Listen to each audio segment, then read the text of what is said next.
complicados en el día de hoy, pero vi un material, Adriana siempre nos habla de educación superior, y vi una información recientemente de el top 10 de las universidades de América Latina, y Panamá brilla por su ausencia. Las 10 primeras universidades están encabezadas por Chile, está Brasil, México, Brasil, Chile, Brasil, Colombia, México y Argentina. Son las 10 primeras. Panamá, me puse a buscar en el ranking de América Latina y está por allá por la posición entre las 500. Wow. Y aparece precisamente la Universidad de Panamá. Y a nivel internacional, en el mundo, Panamá está, según la información esta a la que tuve acceso, en 1401, la posición 1401, la Universidad de Panamá.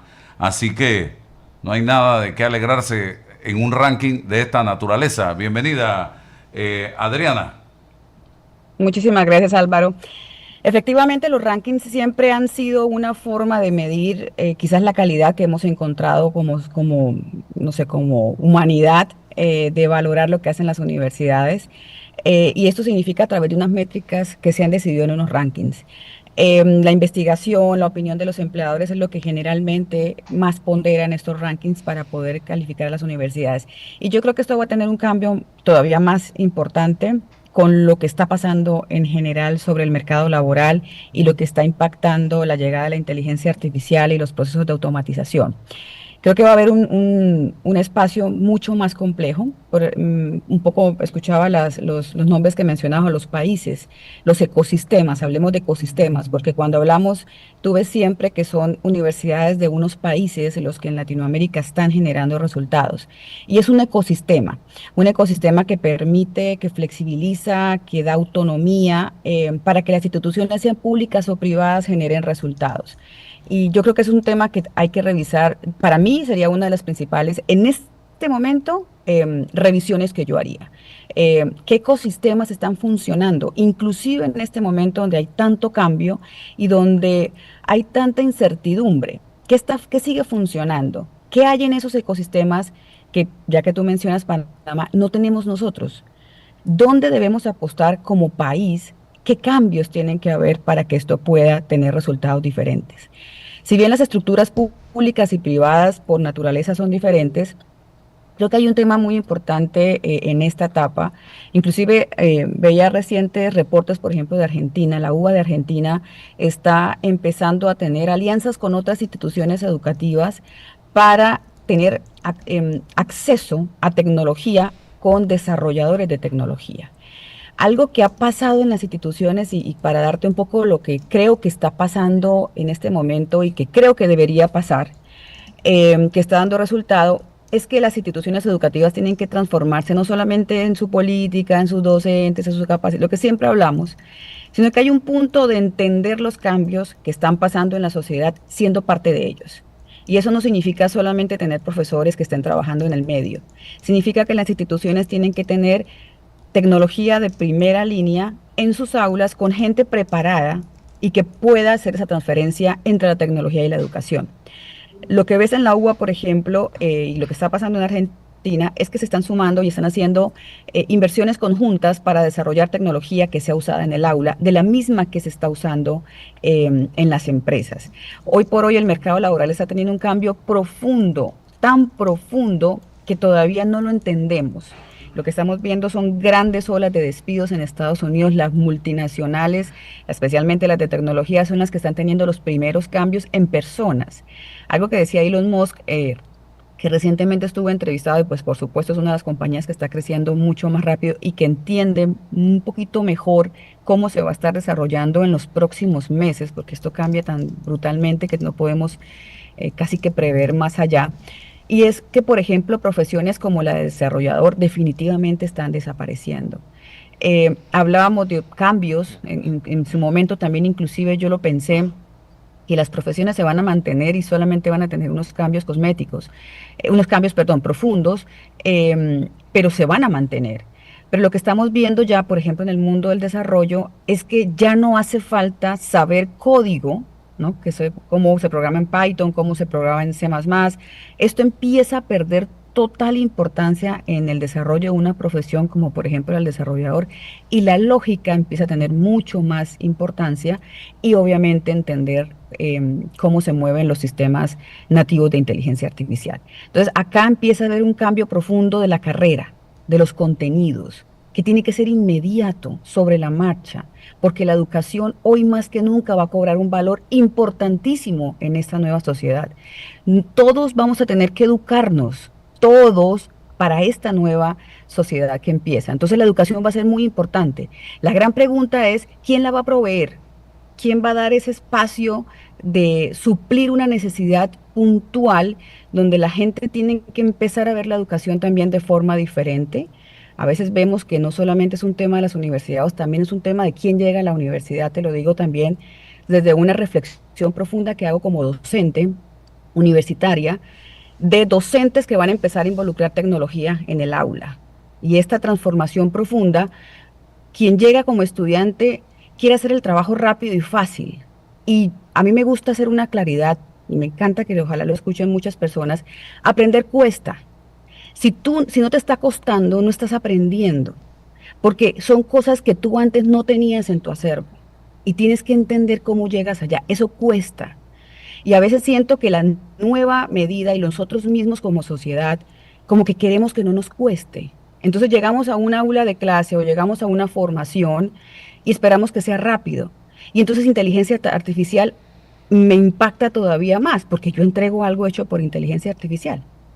Y no es que no se use, pero el problema es cuando yo le delego la capacidad de pensar a la inteligencia artificial. Debo interactuar con ella para poder generar conocimiento de más alto nivel, que solamente un libro o un video. Yo puedo generar solo conocimiento de más alto nivel y el profesor me acompaña a llegar a ese conocimiento a través de un proceso. Entonces, yo creo que hay que entender muy bien esta nueva era, la nueva era del aprendizaje para todos, porque todo está cambiando, la nueva era de los cambios profesionales, los nuevos elementos que componen un perfil profesional, no son los que tenemos hoy en día. Y eso tenemos que ver como sistema, cómo podemos actualizarlos rápidamente. Y no es solamente un tema de las universidades, es un tema del sistema. ¿Qué tan rápido yo le permito a una universidad que se actualice? Son preguntas que tenemos que hacernos en Panamá. ¿Qué tan rápido se lo permito? Qué tan autónomo le permito que sea? ¿Cómo evalúo los resultados de ese cambio? Y como siempre, pues Álvaro, aquí siempre que me das el espacio en tu programa tan amablemente, sigo insistiendo con los datos. ¿Qué datos yo puedo decir que realmente está haciendo un buen trabajo la universidad? Para entonces pensar en los rankings. Porque si ahora no estamos, sinceramente, si no hacemos estos cambios dramáticamente rápido y no los entendemos bien, pues no solamente no vamos a estar en los rankings, sino que nuestras instituciones educativas locales van a desaparecer. Porque sin esa capacidad de suplir lo que se requiere ahorita, pues van a tomarlo instituciones internacionales que resuelvan ese problema. Te cierro diciéndote que hace poquito leía una entrevista del CEO de Platzi, que es una de las compañías latinoamericanas más relevantes en materia de educación a lo largo de la vida y continua, y él decía precisamente que la educación es súper importante, pero que tenía que ser muy pertinente, muy que resuelva para que las personas sientan que están realmente teniendo una mejora, que cada vez los títulos universitarios tienen menos impacto en el mercado laboral, porque hoy por hoy, lo conversábamos recientemente contigo también, ya el acceso al trabajo se hace a través de una validación con inteligencia artificial, de qué es lo que realmente tú sabes. Ya los empleadores ni siquiera van a ver tu título. Cuando empieza, para la reconfiguración de eso es que cuando empiezan a volver a ver como un patrón de que personas que tienen un tipo de certificación son las que están viendo que funcionan, ahí va a empezar a formarse otra vez qué es lo que vale la pena o dónde vale la pena formarse. Pero al final termina siendo un proceso de competencia, de tener la capacidad de poder avanzar en un trabajo, de poder resolver un problema, de poder utilizar una herramienta adecuadamente y al final, pues por supuesto, agregar valor a donde quiera que yo me esté sumando. ¿Dónde queda la lectura comprensiva, la capacidad de análisis, el tema del pensamiento crítico, cuando todos lo delegamos a la inteligencia artificial, Adriana? Es increíblemente importante, Álvaro. Y lo hablamos siempre porque ya lo tenemos identificado en nuestra narrativa, ¿no? Y siempre hablamos de que es muy importante, pero no entendemos qué significa eso. Y es un poco lo que te mencionaba al inicio. O sea, a mí me sorprende, por ejemplo, con mis estudiantes em, que no leen. Y te estoy hablando de profesionales, porque a veces como que damos el debate que es que el problema es el docente que está en la profesión académica, entonces que no conecta. No, nosotros tenemos que hoy más que nunca tener esa capacidad analítica, porque la reflexión detrás de lo que llega, en teoría inteligentemente, tiene que ser muy bien revisado, tiene que ser analizado, tiene que tenerse la flexibilidad, la curiosidad para querer entender algo y entonces pilotearlo desde diferentes formas, sustentarlo, no quedarme con lo primero que me tira. No simplemente cuando me piden algo y yo tengo que decirlo, hago un prompt que me diga la respuesta del correo, lo mando y así como viene lo pongo para hablarte de un tema puntual que hacemos todos los días en el trabajo. Yo tengo que entender muy bien qué es lo que yo quiero decir, para qué, cuál es la respuesta que quiero obtener. Y en ese piloteo con la inteligencia artificial quizás encontrar la mejor redacción. Pero ahí hay mucho detrás, interpretación, analítica, lectura, poder revisar muy bien. Hoy estamos empezando a dejar de hacer eso, porque sentimos que ya hay alguien que puede pensar por mí. Y adicionalmente, no quiero que me cueste esa particularidad, porque lo quiero poner en el lenguaje más sencillo de entender para que lo saquemos del componente técnico académico, que a veces decimos que la educación y la educación, pero nadie entiende realmente lo que significa, es esto para bajarlo en el día a día mío. Yo estoy dejando que la inteligencia artificial piense por mí. Es la gran pregunta que yo creo que todos deberíamos hacernos. Y ahí responderla y, por supuesto, contrarrestar eso. No dejar que eso pase y frente a cualquier situación, como una de aprendizaje, poder tener esa capacidad de hacer el trabajo. Hay que hacer el trabajo. Si me permite, Sí, Adriana, adelante, mire, Rolando. yo, el tema de la educación, como bien dice usted, en algunos años el título universitario no va a significar mucho. Y esto me lleva a un proceso de aprendizaje que es total y absolutamente distinto al que nosotros conocemos en este momento. Si el tema es que yo necesito pensar lógicamente para poder ajustarme a los cambios, entonces el modelo que tenemos de educación no sirve. Porque esto, para pensar lógicamente, yo tendría que irme básicamente a mi infancia. Tendría que cambiar la forma de aprender. Tendrían que enseñarme a pensar, a hacerlo de manera lógica. Y allí es donde fallamos en Panamá. O sea, nuestra educación está mal, pero, pero en esa etapa, que es cuando yo estoy aprendiendo a pensar, esa etapa está casi olvidada en nuestra educación.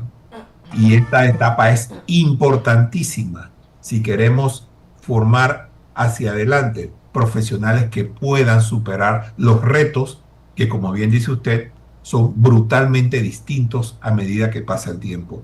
Tienes que ajustarte. Y eso no te lo da únicamente la educación, sino la forma en que tú puedes afrontarlo y enfrentar esas cosas. Totalmente de acuerdo. Y creo que tenemos que tener para eso diferentes niveles de acción. Sin duda, la transformación de la educación básica, yo creo que la básica se vuelve fundamental, siempre ha sido fundamental.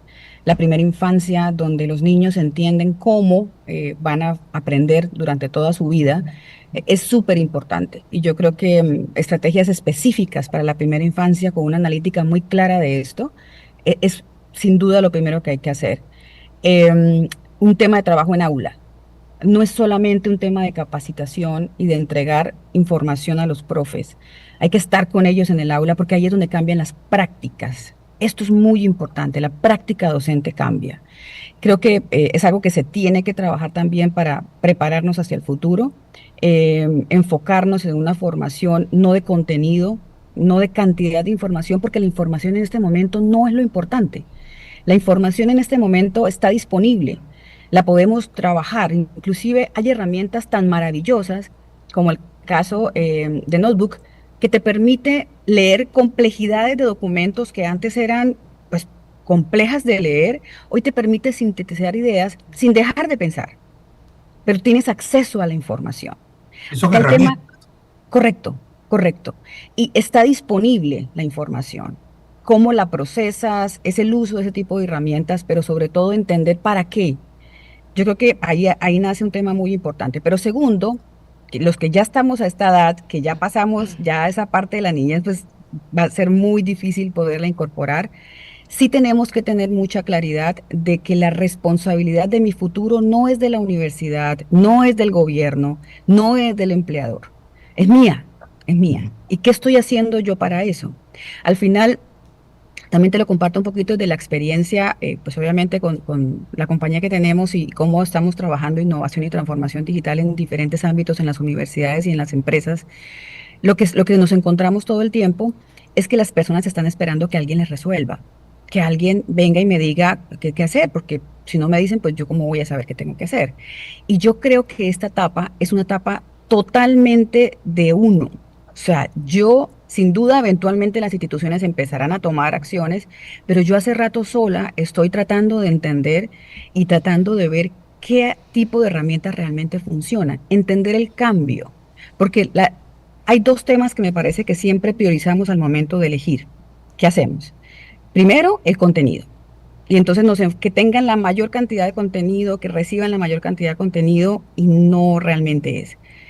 Segundo, que también las personas tengan esa como disposición a hacer el esfuerzo para poder aprender algo. Yo creo que en este momento estamos tan ocupados, tan agobiados, porque es una característica de la época, que como estamos tan cansados y tan cargados, a lo que menos le asignamos tiempo es a lo que necesitamos cambiar y es a lo que más necesita tiempo. Entonces, la distribución de mi tiempo, a dónde se lo asigno, es una responsabilidad de cada uno. Y para mí en esta época no hay nadie en el planeta que no deba dedicar un mínimo de tiempo diario a aprender, pero aprender para lo que quiera lograr. Si es un tema de profesional y laboral, hay que dedicar tiempo para aprender. No es inscribirse a una maestría y resolverlo, no, hay que entender el nuevo panorama para entonces poder decidir qué voy a formarme. Definitivamente necesito profundizar en algo específico. Pero si no entendemos para dónde va esto, vamos a terminar haciendo lo que otros nos digan, que tienen sus propios intereses, bien sean comerciales, bien sean de lo que fuere, y no voy a resolver mi problema. Entonces, creo que es muy importante entender esta nueva realidad, entender dónde quiero estar yo en esta nueva realidad, qué necesito y entonces procurar por aprenderlo. Y hay muchas herramientas gratuitas que te permiten hacer este camino. Bueno, gracias Adriana. Seguimos, porque esto es un recorrido importante, esto es como una maratón para ver si se logran los objetivos. Bien, vámonos a información comercial, Lisbeth. Así es, tengo información de nuestros anunciantes, 8:55 minutos de la mañana. ¿Sabías que tu vuelto puede ayudar a quienes